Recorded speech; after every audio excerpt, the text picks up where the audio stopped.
Words are all around us. You see them on signs, you hear them wherever you go, but most importantly, the significant ones have a tendency to stick. Every day, we say about 15,000 words each.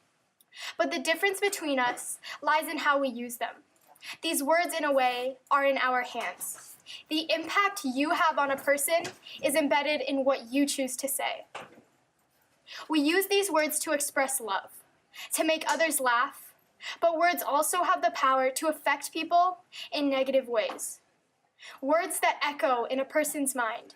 You might not think much of what you say, but the syllables that leave your mouth, this assortment of sounds can alter a person's perception of the world and of themselves.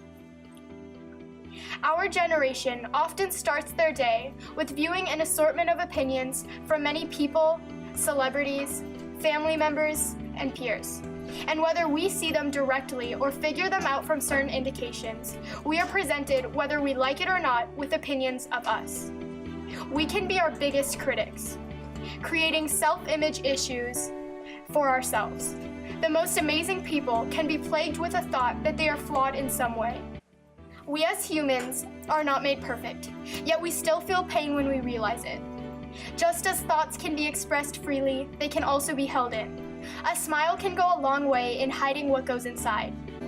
The words of people can echo inside you so loud that you can't hear reason anymore. You become deaf, positive things, and you can't focus on anything else because you become wrapped in this net of words that can sting as much as bullets.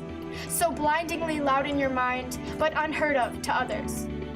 And once you've endured so much, you begin to want it to stop so desperately.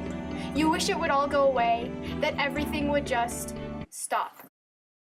The distress and the constant voices of name callers in the back of your mind, sometimes you just wish that you could relate to others who feel this same way. So we asked people to express their problems via one sticky note.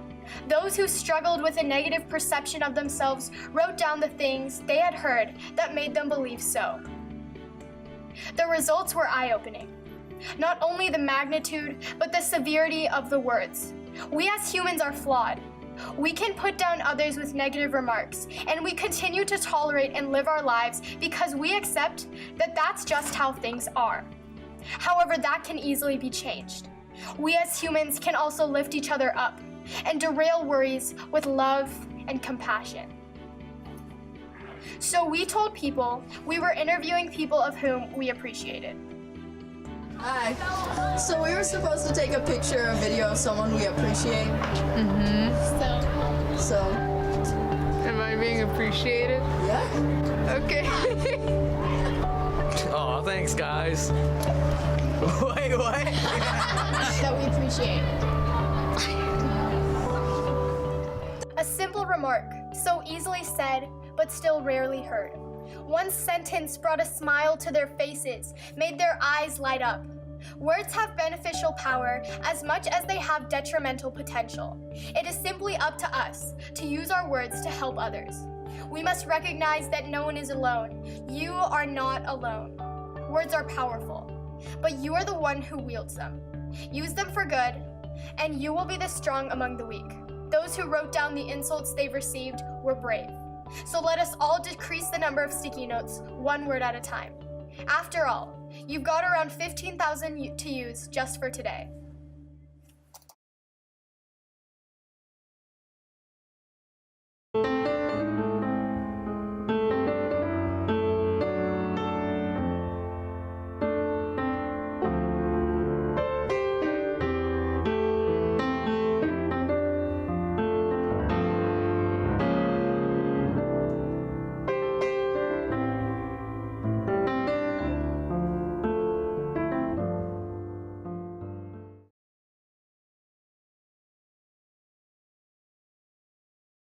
Thousands of kids get bullied every day, but it only takes one person to make a difference in their lives.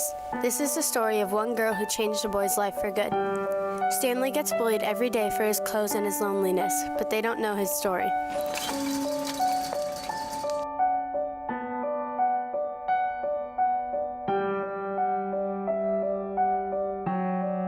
They all think think he's just stupid and they don't understand. When he gets called on in class and gets the answer wrong, they all laugh and call him names. If only someone would stand up for him.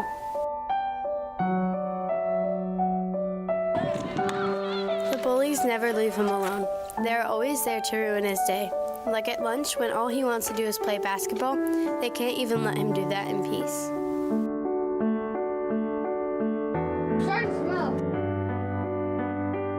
They make fun of him for his clothes and won't even let him read without bothering him.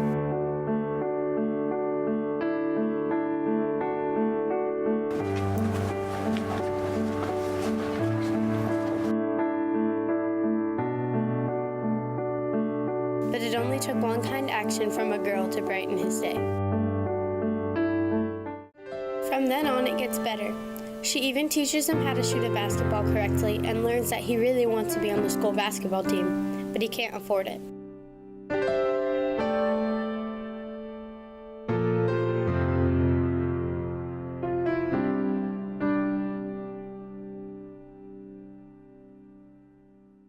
The girl and her friends knew how much he wanted to play and decided to split the cost for him. Here's this coach. Hey, yeah. We were wondering if we could maybe get Stanley on the basketball team. Yeah, absolutely. As long as he has his form filled out and he brings the money, then we can get him on the team. Oh, you guys gonna pay for him? Oh, that'd be great. Yeah, if you guys are able to do that, then as long as he brings in his stuff and he's able to commit to practice, then we're good to go. Thank you. All right, thanks, girls. Hey, Stanley, we have some really good news. We got you on the basketball team.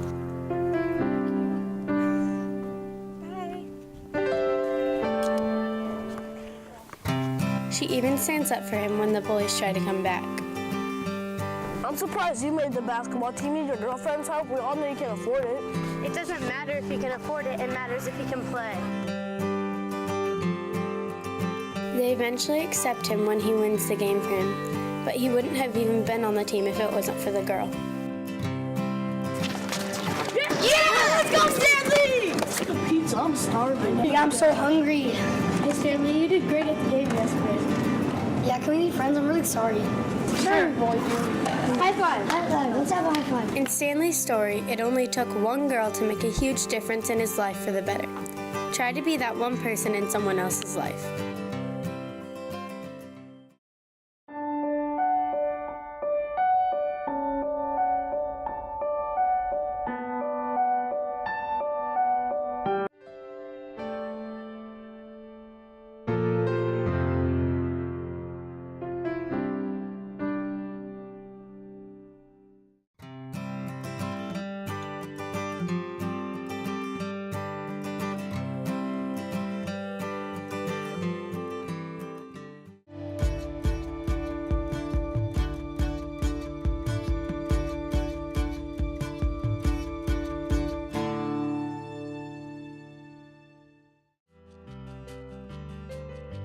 Did you know that your child's school is using a variety of instructional technology like laptops, iPads, and Apple TVs to deliver engaging lesson plans and transform Natomas Unified Classrooms into 21st century learning environments?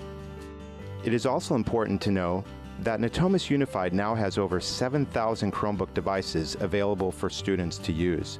This number continues to grow as we acquire more devices, allowing your student to learn new technology while supporting our district's vision of graduating all students as college and career ready.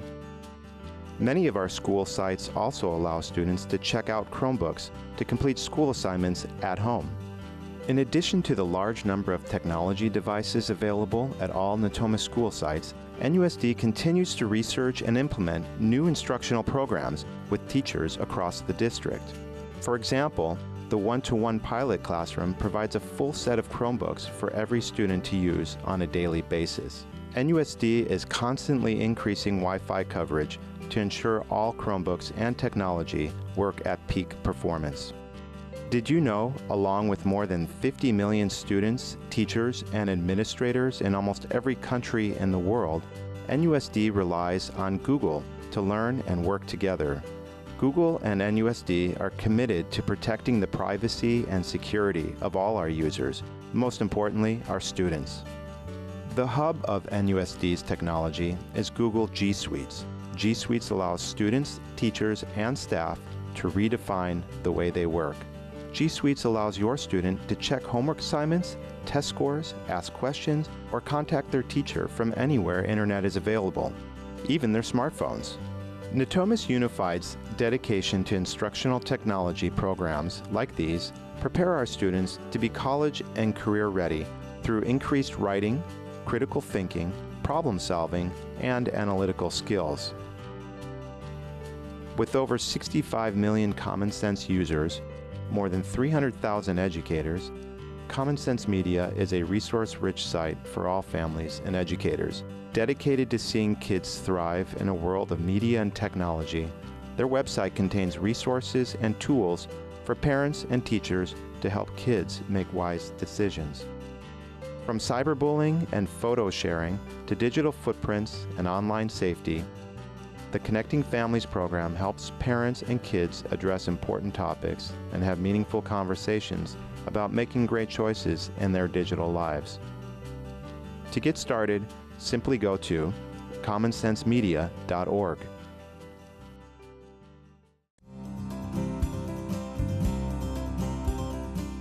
For your student to have a successful educational path, it is important that you are involved. Knowing what your students' homework assignments are, communicating with their teachers, and knowing the results of grades or test scores are just a few examples of the things you should be aware of. We understand that you are busy, but monitoring your child's education should be at the top of your to-do list. To help you with this responsibility, we have a great tool for you. It's called the Infinite Campus Portal. Infinite Campus is a great resource to help you to monitor your students' academic progress. Infinite Campus is a website for parents and students to view attendance, look at grades and test scores, see your students' class and school schedules, and receive messages from your student's teacher, school, or district administration. Here are just a few examples of what Infinite Campus can do. The Calendar tab allows for you to view your student's schedule to see when assignments are due, field trips, test days, and many other things.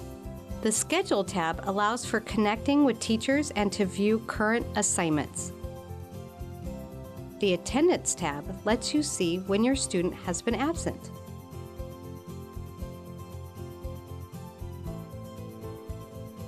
The Grades tab keeps you up to date on your students' performance.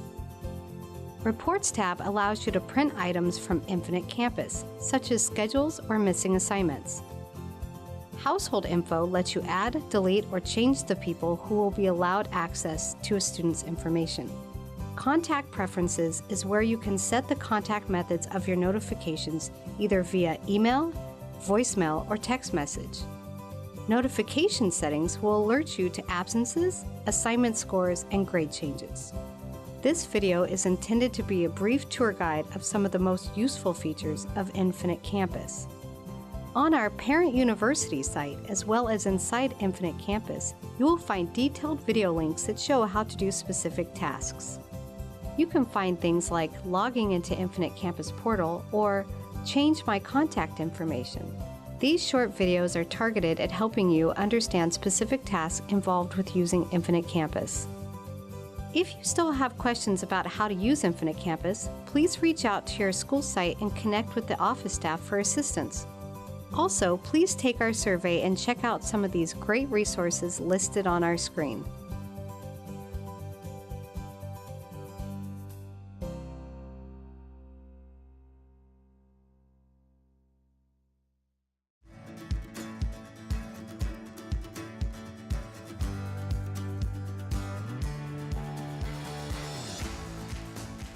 Well, I'm going to go ahead and get started. My name is Jasmine Bryan. I'm with the University of New Mexico, and we're going to be talking about why go out of state. And in particular, we're going to be talking about WUI, the Western Undergraduate Exchange. Who knows what WUI is already? Great. So hopefully I'll be able to fill in maybe a little bit more information than what you have.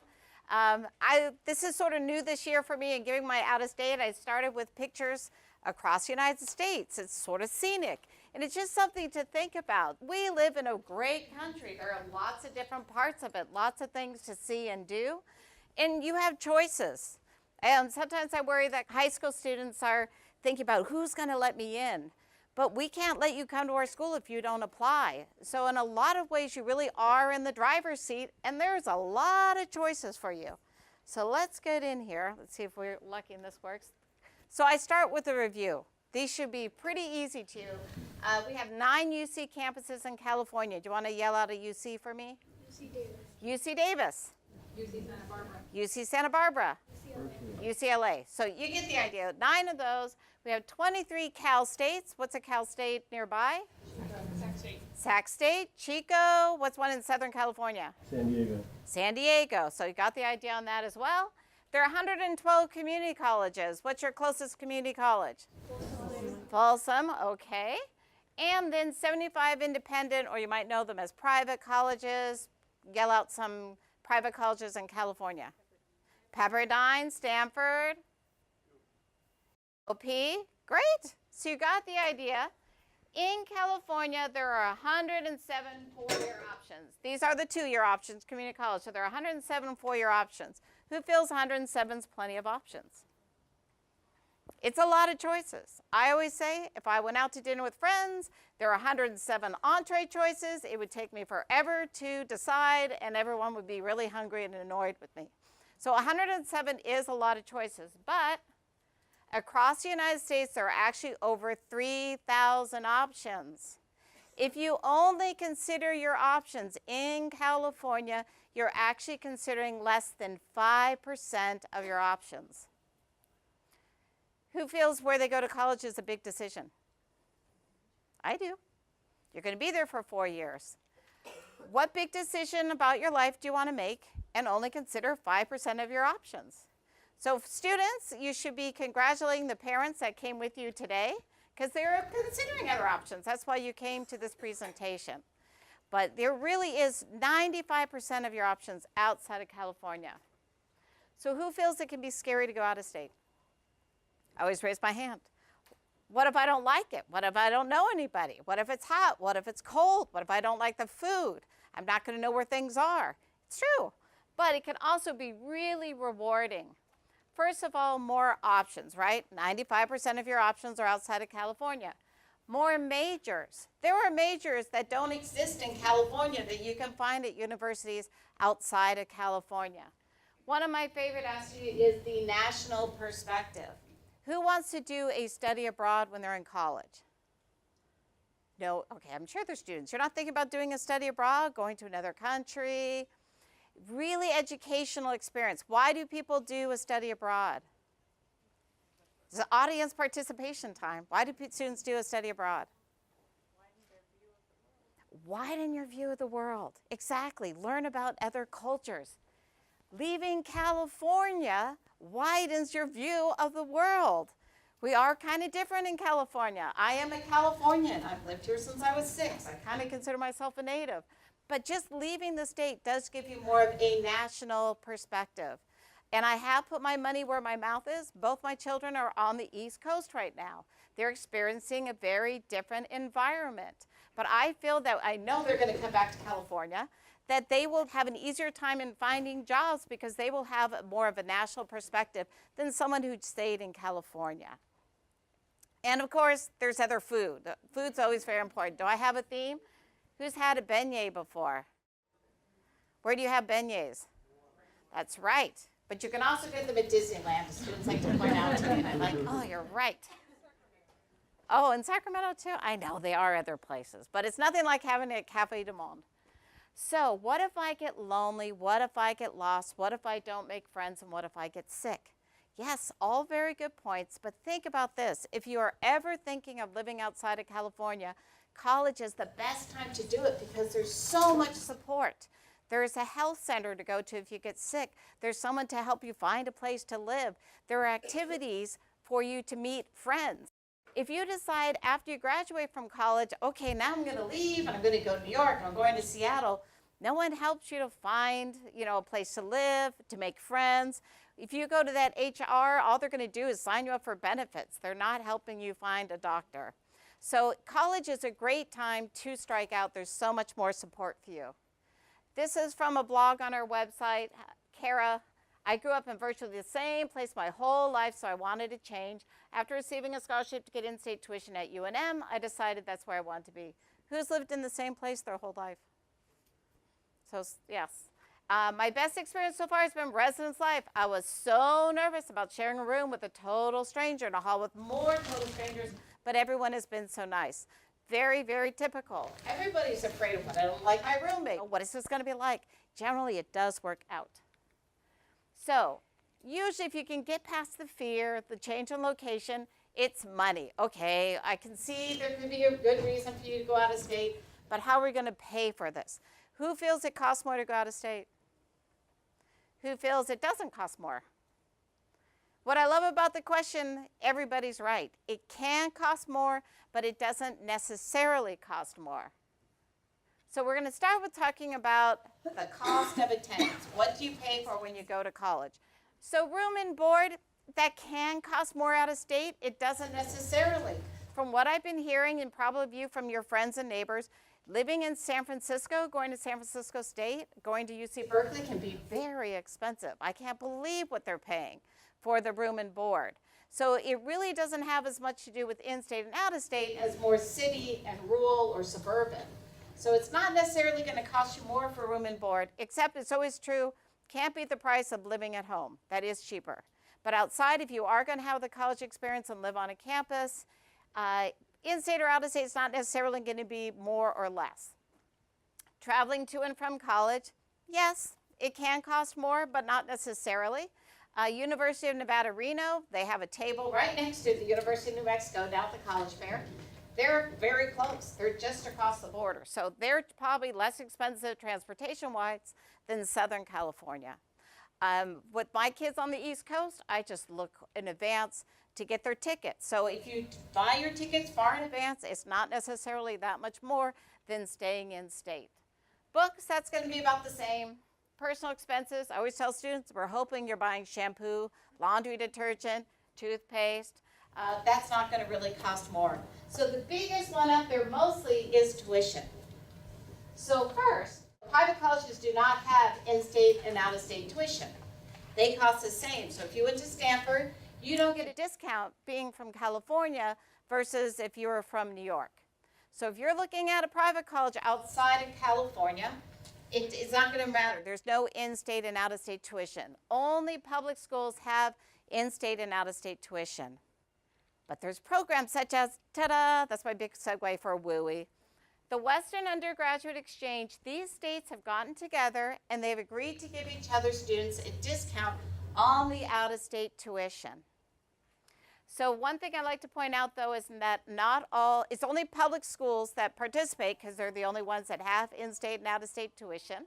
But not all the schools within California participate. For example, UC Berkeley, do you think they participate? No. But UC Merced, yes. So if you go, I used to give out the URL, but it's just Google WUI and you will find it. You can find the 150 participating schools. It was founded in 1987, largest program of its kind in the United States. The WUI rate, you get 150% of the in-state tuition. So there are some, so just for example, if the resident tuition was $10,000, you would be paying 1.5 times or $15,000. Do keep in mind, though, that a school can limit it by major. They can have an application deadline.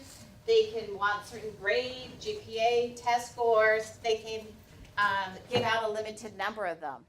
So there is fine print when it comes to WUI, and you need to check with the school to find out what is the fine print for that school. So really important to take a look at those. At UNM, we give out, is for all majors. We have an unlimited number. And what we're looking for basically is a 3.0 and average test scores. I think I have a slide later that will actually have the stats. At UNM, if you have a 3.0 and a 22 ACT or an 1100 SAT, you actually get in-state tuition. So that's why I love talking about WUI, because we have the best WUI program. So you're actually paying in-state, it's about $7,000 a year. Okay. Also, colleges do have institutional aid to give to students. There's lots of different types of financial aid out there to make it affordable for you. Families with good incomes can qualify for scholarships and financial aid. It's hard as a parent to let your child apply to something that you don't know you can buy. We kind of think if I was shopping for a car, I know if I have a budget to buy a used car, a very, very used car, or if I'm going to go buy a Mercedes, right? You have a budget in mind. With college, it's a bit trickier because until you go through the process, find out the merit scholarships, if you get a WUI scholarship, what type of financial aid you receive, you don't know what it's really going to cost you. So it's sort of taking a leap of faith.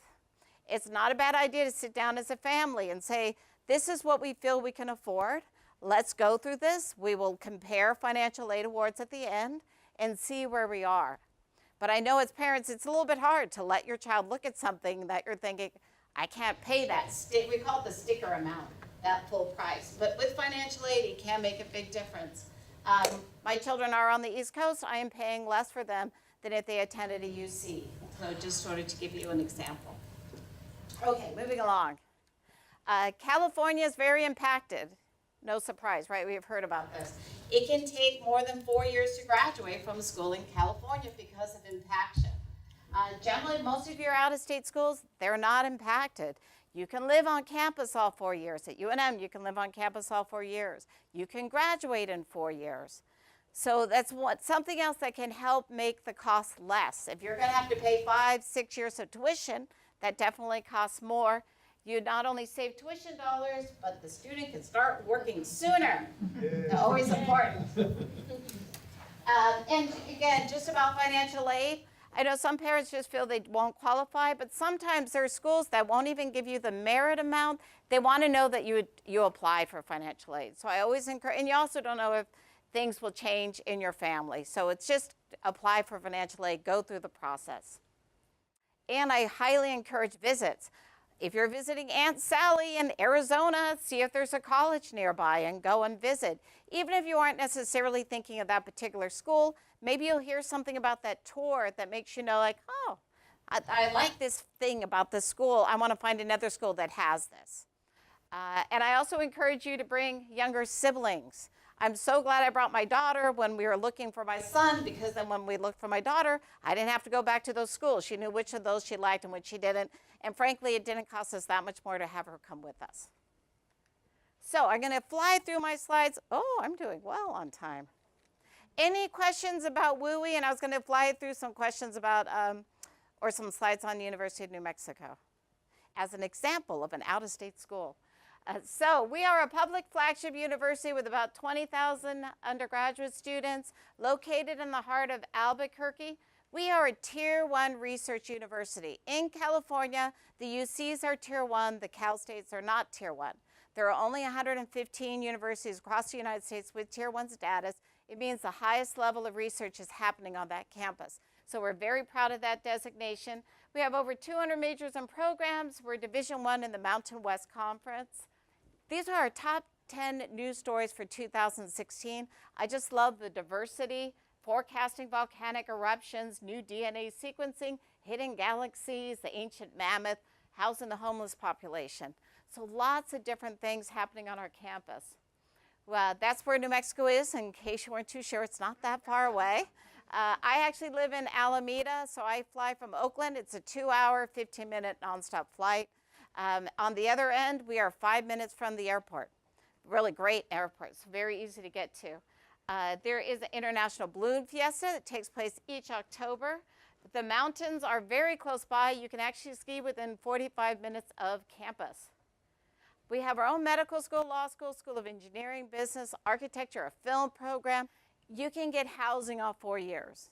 This is pretty typical of your out-of-state schools. We're very used to in California where it can be hard to get the housing. We have lovely, you can even get student apartments right from your freshman year. Admission is easy. There is no essay, no paragraph about your favorite teacher, counselor. It really takes you 15, 20 minutes to apply. You can apply at the end of your junior year, so you can start your senior year already admitted. When you apply, choose the pay later option, send me an email, and I waive your application fee. So yes, you can apply for free. Also, graduate in 4 years, your last semester is tuition free. And that's me. So I will be at the college fair, but I can answer any questions about out of state, about WUI, about UNM. Any questions? Yes. Transfers, we came in late, so. Okay. Can transfers do the WUI? So you need to look at the schools at UNM. You can do the WUI, but keep this in mind. If you are a transfer and you do the WUI at UNM, for example, you can only get it for 2 years. So I always say sometimes students go to community college first because I don't know what I want to major in, it's less expensive. I don't think of any class as being not important, even the general education, because sometimes you come in and you're like, oh, I'll just take this class, it's going to fulfill my general ed, and you fall in love with it. And so if you can have all of your classes taught by professors who have the highest level degree in their field, you might find out you're excited about something. And then you get the full 4 years of the WUI. But yes, you can get the WUI at UNM, but you have to look school by school. Yes? So can you explain one more time, how do you apply for WUI? That's a great question. How do you apply for WUI? So it depends on the school. At UNM, there's no separate application. You apply for admission, we see you're from California, we automatically consider you for the scholarship and we let you know whether or not you get it, whether you qualify. At some schools, there is a separate application process. So that's why it's a little bit hard to tell about WUI. There are 150 schools. Each school can have their own process. But if you Google WUI and you go to the WICHE site, you can see what are the rules for each of the institutions. Yes? So if you're selected for the WUI, does it go for all 4 years if you attend 4 years, or do you reapply every year? At UNM, it's automatically renewed as long as you maintain a 3.0 grade point average and full-time, which is 15 units per semester. Great questions, but you do need to check with each school. I would think for most schools there's just a GPA requirement, but and you get to keep the scholarship. Yes? In New Mexico, how do you get in-state residency? So you can get in-state residency, and you need to be there for 12 months. There are a number of steps you can go through, having a bill in your name, like a water, electric bill, registering to vote, getting a driver's license. But you can declare residency while you are a student, and it takes 1 year. And if you want more than that, I can talk to you afterwards and point you to some sites on our website. So really, it's the summertime where you gotta cover your... Right. You need to be right. Other questions? Okay. Oh, yes. So if you are selected, you don't know what type of scholarship you're going to get for any school, right? I mean, until they accept you. You don't get a breakdown on what you're going to receive, right? I mean, you can. Right. So many schools give out the merit scholarships earlier. So at UNM, starting in October, we will start letting students know which merit scholarship they qualify for. Other schools will do that as well. At the point of admission, they will let you know merit scholarships. Generally, financial aid doesn't happen until more February and March. And so some schools might not tell you what you qualify for until then. So I know it's hard. It's a long time to wait for some schools. So in general, it's good to have a range of schools in terms of will I get in, but also a range of schools in terms of whether I can afford it. But for example, I can usually talk to most students, and if they tell me their numbers, I can get a pretty good idea of your chances. At UNM, for example, we do recalculate the GPA. We don't include PE, religion, or art. So, but I can get a sense. If you have a 3.5, chances are we're going to recalculate you with above a 3.0. Okay? Yes? So not all colleges, you can apply for WUI, basically? So of the 150 colleges, some of them you will need to do a separate application, but you have to ask them. But they first have to be, it is true, not all schools within California that are public are WUI schools. And in my example, UC Berkeley, they're not WUI, but UC Merced is a WUI school. Yes? You may have touched upon this before, but there's two questions that come to mind. Okay. First is the college application for an out-of-state college. Okay. If you could touch upon what they're looking for in your case, you said that they're not looking for the essay part, but what do they look for? Are the criteria different based on where you're geographically located? Second part of the question is the financial aid part. What does that matrix look like? Okay. So in terms of admission, what are the colleges looking for? It really depends on the college. Have you heard of the term holistic review? It's where you're looking at the whole student, you're looking at the essay, their activities, etc. UNM is not holistic. We look at the application, their high school transcript and test scores, and that's it. We actually do not ask about what clubs, what positions you've held. We're really just looking at your grades in your classes and your test scores, and that's it. So just as, you know, different colleges within California have different procedures, different colleges outside of California, we have our own application. So I know it would be nice if we were on the Common App, but frankly, the Common App's a lot of work. I used to do testing on the Common App, and I'd have to make up fake ones. It's a lot of work to fill out the Common App. And I was creating fake ones, you know, Scooby-Doo, Snoopy. So I really understand what it's like for students to go through that. But our applications, really, it's 15, 20 minutes. It's a very simple application. We're mostly just looking at the transcript and the test scores. In terms of financial aid, we look at the FAFSA. So that's mostly what we are considering. There are schools both in California and outside of California that in addition could ask you for the CSS profile. CSS profile, has anyone filled out a CSS profile? No, it's a lot more work, kind of like the Common App. FAFSA is more straightforward. You just have your taxes ready and you have to say line by line. It's going to ask you some questions. And it's, you know, no one likes filling out taxes. That's what it feels like when you fill out the financial aid forms. But I know it gets me something at the end, so it's something that I do. Did I answer that? Any more questions? If you want to ask anything individually, you're welcome to come up afterwards too. Thank you for your time.